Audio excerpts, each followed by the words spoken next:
Lecture de la première lettre de Saint Jean.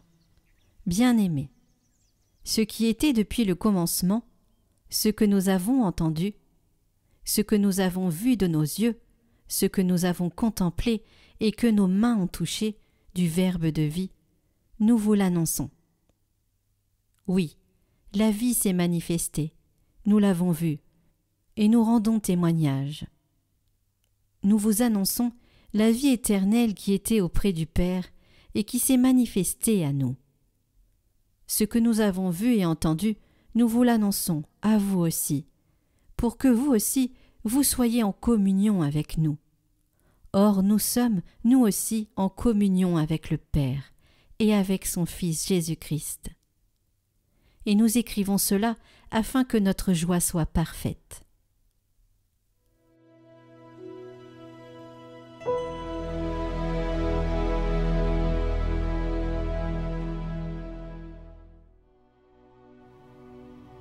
Que le Seigneur soit votre joie, homme juste. Le Seigneur est roi, exulte la terre, joie pour les îles sans nombre. Ténèbres et nuées l'entourent, justice et droit sont l'appui de son trône. Les montagnes fondaient comme cire devant le Seigneur, devant le Maître de toute la terre. Les cieux ont proclamé sa justice, et tous les peuples ont vu sa gloire.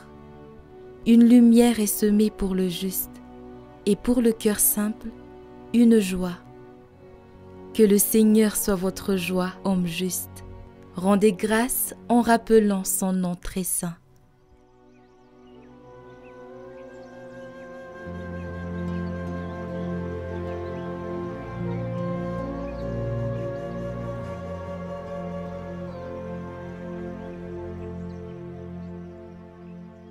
Évangile de Jésus-Christ selon saint Jean.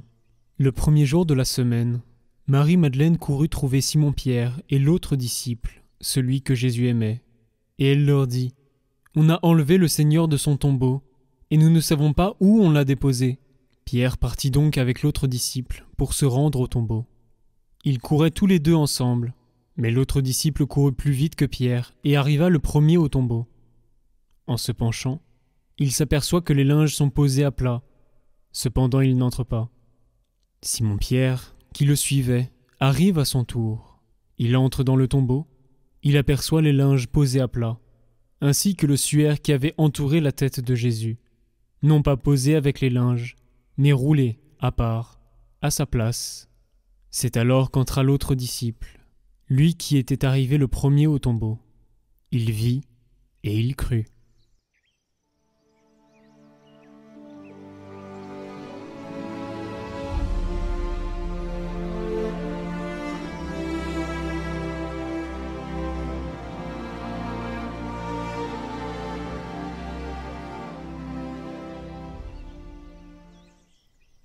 Commentaire de saint Thomas d'Aquin. Le symbole de Jean est l'aigle. Voici pourquoi. Les trois autres évangélistes se sont occupés de ce que le Christ a accompli dans la chair, et ils sont désignés par des vivants qui marchent sur la terre, à savoir par l'homme, le bœuf et le lion. Jean, lui, volant comme un aigle au-dessus des nuages de la faiblesse humaine, contemple la lumière de l'immuable vérité avec les yeux du cœur, du regard le plus pénétrant et le plus ferme qui soit possible à l'homme. Attentif à la divinité même de notre Seigneur Jésus-Christ, par laquelle il est égal au Père. Jean s'est efforcé principalement dans son évangile de la manifester autant que, homme parmi les hommes, il l'a cru nécessaire. De ce vol de Jean, il est dit au livre de Job : « L'aigle, c'est-à-dire Jean, s'élèvera-t-il en haut ?» Et encore, ses yeux perçants voient de loin, car du regard de l'Esprit, il contemple le Verbe même de Dieu dans le sein du Père. Le privilège de Jean fut d'être parmi tous les disciples du Seigneur celui qui fut le plus aimé par le Christ.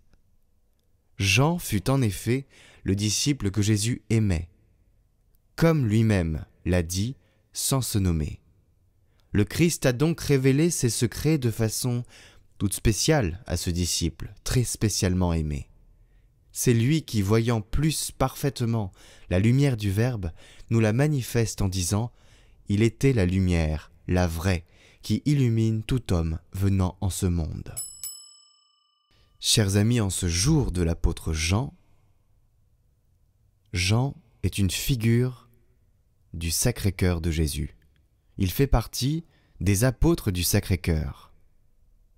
Vous savez que cette année, c'est une année particulière, nous fêtons les 350 ans des apparitions du Sacré-Cœur de Jésus à Paray-le-Monial, à Sœur Sainte Marguerite Marie à la Coque.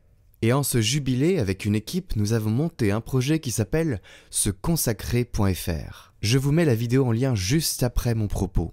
Sachez que la dévotion au Sacré-Cœur de Jésus, se consacrer au Sacré-Cœur de Jésus, c'est comme renouveler son baptême. Et c'est très important dans la mesure où ce n'est pas uniquement renouveler son baptême, mais c'est dire au Seigneur « Je veux que tu sois dans ma vie ». Ou alors dire au Seigneur, parce qu'on peut se consacrer en famille, « Je veux que tu sois dans ma famille ».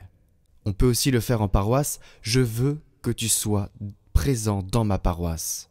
Et on peut aussi le faire en diocèse et en pays. « Seigneur, je veux que tu sois présent dans mon pays ».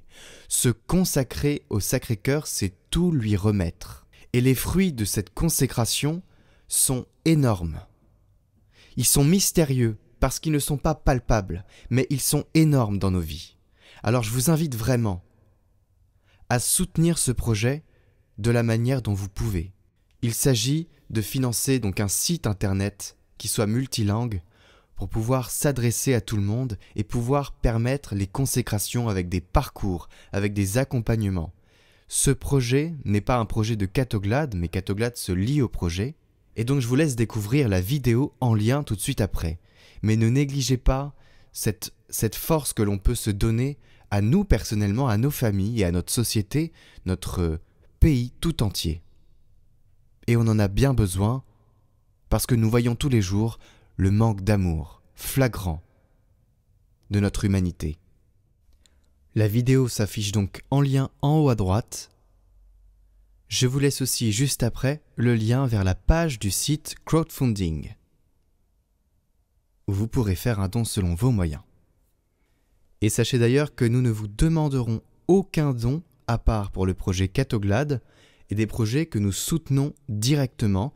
Et ce projet-là fait partie de ceux que nous soutenons directement. Il y a une partie de l'équipe Catoglade qui est liée à ce projet.